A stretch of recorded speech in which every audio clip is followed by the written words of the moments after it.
আজি কি জনাব আসলতে ইমান ডাঙৰ এটা ঐতিহাসিক দিন স্বাধীনতাৰ ৭৮ বছৰত পৰ্বতজৰাৰ বিভিন্ন পৰিয়ালে এক বিঘাও এক কঠাও মাটি পাবলৈ সক্ষম হোৱা নাছিলে। আজি আমাৰ চৰকাৰৰ তৰফৰ পৰা আমি ১২৪৫টা পৰিয়ালক মাটিৰ পাট্টা দিবলৈ এই কাৰ্যসূচী আজি আয়োজন কৰা হৈছে।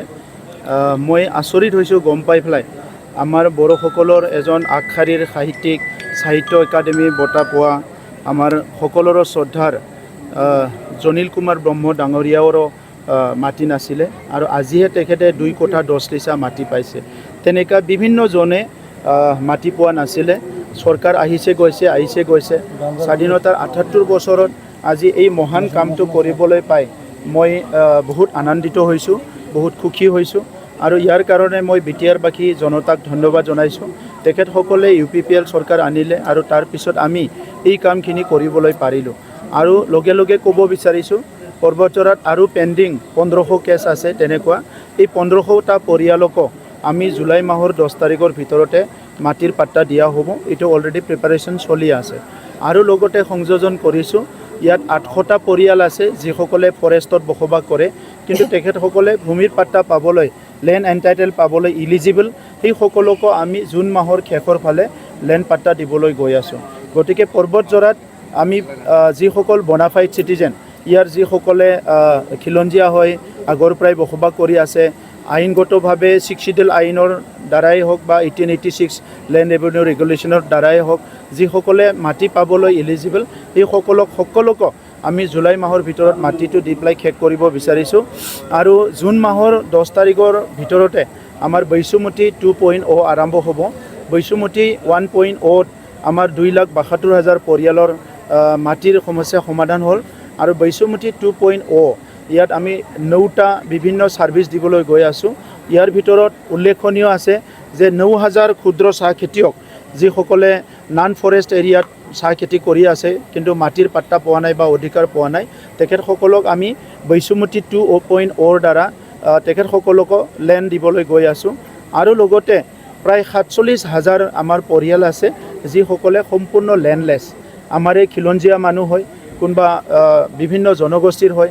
চ' সেই জনগোষ্ঠীৰ ৪৭,০০০ পৰিয়ালৰ ভিতৰত প্ৰায় ২৬,০০০ পৰিয়াল আমি ষ্টাডি কৰিলোঁ, তেখেতসকলে ইলিজিবল হয়। সেই সকলোকো ৪৭,০০০ৰ ভিতৰত ৪৬,০০০ ইলিজিবল হয়। তেখেতসকলকো আমি লেণ্ড এণ্টাইটেলমেণ্ট দিবলৈ গৈ আছোঁ। সুপ্ৰিম কোৰ্টৰ কিছুমান গাইডলাইন আছে PGR VGR, এই গোটেই ফ'ল' কৰি পেলাই আমি সেইটো কৰিবলৈ গৈ আছে। পৰ্বতজৰা হিচাপে এটা সময়ত এটা নেগলেক্টেড এৰিয়া আছিলে। আমাৰ চৰকাৰ অহাৰ পিছত গুৰুধাম নিৰ্মাণ কৰাৰ পৰা আদি কৰি ইয়াত ৰাস্তা ঘাট বহুতখিনি নিৰ্মাণ হ'ল আৰু কম দিনৰ ভিতৰতে এখন আইচ হস্পিটেলৰ আধাৰশিলা হ'ব, এখন পলিটেকনিকৰ কাম আৰম্ভ হ'ব আৰু লগতে ৰেল কচ ফেক্টৰী ৩০০ কোটি টকা ইতিমধ্যে চেংচন হৈ আছে, ইয়াৰ কাম আৰম্ভ হ'ব। আৰু একে সময়তে আমাৰ সুজিত নাৰ্জাৰী অডিটৰিয়াম 2টা, টিপকাই আৰু পৰ্বতজৰা 2টা, আমাৰ বাঁছবাৰীত 2টা অডিটৰিয়ামৰ নিৰ্মাণ হ'ব। 5 কোটি টকাৰ আমাৰ বীৰ চিলাগাং যিটো ষ্টেডিয়াম, মিনি ষ্টেডিয়াম, এইটোও ইয়াত নিৰ্মাণ কৰা হ'ব। গতিকে এতিয়া পৰ্বতজৰা বড়োলেণ্ড অঞ্চলৰে চবচে সুন্দৰ এটা অঞ্চল। ইয়াত আমাৰ ৰূপসী এয়াৰপৰ্ট আছে, এইটোও এক্সপানশ্যনৰ কাম চলিব। এই গোটেই কথাটো লৈ পেলাই পৰ্বতজৰাৰ কাৰণে আমাৰ চৰকাৰৰ যি চিন্তা আছিলে 5 বছৰত, এইখিনিয়ে আমি অহা জুন জুলাইৰ ভিতৰত প্ৰায় 80 to 90% কাম কমপ্লিট কৰিবলৈ গৈ আছোঁ। দেখা গৈছে যে বাঁছবাৰীত যিটো আপোনাৰ ভূমি দি আছে, ৰাইজে কিন্তু প্ৰতিবাদ আৰম্ভ কৰিছে আৰু ৰাইজে কৈছে লাগিলে তেজ দি মৃত্যু হ'ব, আমি মাটি এৰি নিদিওঁ। আপুনি কি কয়? আপোনাক লাগে নে নালাগে ইণ্ডাষ্ট্ৰী? না, মোৰ কথাটো আপুনি কওকচোন। আপুনি ইমান লাউডলি আমি বিচাৰিম ইণ্ডাষ্ট্ৰী হ'ব, কিন্তু আমি এইটো নিবিচাৰোঁ যে কাৰোবাৰ ভূমি জবৰদস্তি লোৱা। কাৰো 1 বিঘা ভূমিও জবৰদস্তি নোলোৱা হ'ব। তাত ভূমিৰ কাৰণ আমাৰ ভূমিয়ে নাছিলে, আমি ভূমি দিবলৈহে গৈ আছোঁ। গতিকে যিটো কাম আপুনিও বিচাৰে, এই কামটো আপুনি ইমান লাউডলি কোৱাৰ কোনো দৰকাৰ নাই। যদি আপুনি নিবিচাৰে, যদি আপুনি ৰাজপথত ওলাই আহক, আপুনি বিচাৰে তো আপুনি যিটো কাম বিচাৰে এইটো পজিটিভলি আপুনি ক'ব লাগিব কথাটো। এনেই আৰু জুই লগাই ফুৰাটোতো ঠিক নহয়। এই আন্দোলনটো কোনে নেতৃত্ব দিছে? ইয়াত সদায় প্ৰমীলা ৰাণী ব্ৰহ্ম বাইদেউ আহি আছে, ইয়াত দাউৰা দিখৰেপ নাৰ্জাৰী আহি আছে। দাউৰা দিখৰেপ নাৰ্জাৰী ইয়াত কোন আছে? প্ৰমীলা বাইদেউৰ ইয়াত কোন আছে? তেখেতসকলে আহি পেলাই য'ত ইয়াতে প্ৰায় 8,000ৰ পৰা 10,000 মানুহ চাকৰি পাব, প্ৰমীলা ৰাণী বাইদেৱে নিজৰ আৰু ল'ৰা ছোৱালীৰ চাকৰিৰ কথা নাই আৰু তেখেতেতো বহুত ওপৰত গুচি গ'ল। গতিকে আজি আহি থকা প্ৰজন্মৰ কাৰণে কি হ'ব? এই অঞ্চলৰ পৰা যে বহুত মানুহ গুজৰাট হাৰিয়ানাৰ হাজিৰা কৰিবলৈ গৈছে, এই অঞ্চলৰ কোনোবা যে মহিলা বেলেগত কাম কৰিবলৈ গৈছে, তেখেতসকলৰ কাৰণে সংস্থাপন লাগিবনে নাই? চৰকাৰেতো যি পাৰে দিলে, 1 লাখতকৈ বেছি চাকৰি অসম চৰকাৰে দিলে, আমিও যিমান পাৰোঁ চাকৰিবিলাক দি আছোঁ।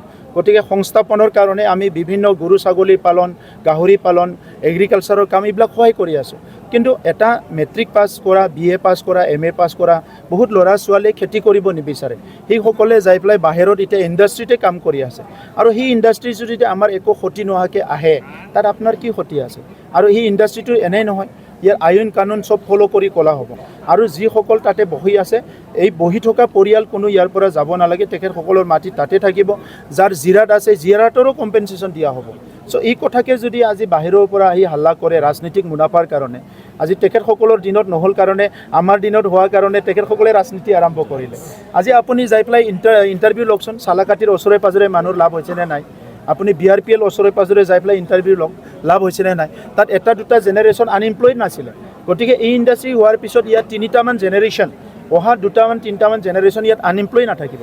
ইয়াত ধুবুৰীৰ পৰা লয়, পৰ্বতজোৰাৰ পৰা লয়, কোকৰাঝাৰৰ পৰা লয়, গোটেই লোৱাৰ আছামৰ 8-10 হাজাৰ ইলিজিবল ইউথবিলাক, যুৱ যুৱতীসকলে এমপ্লয়মেণ্ট হৈ যাব।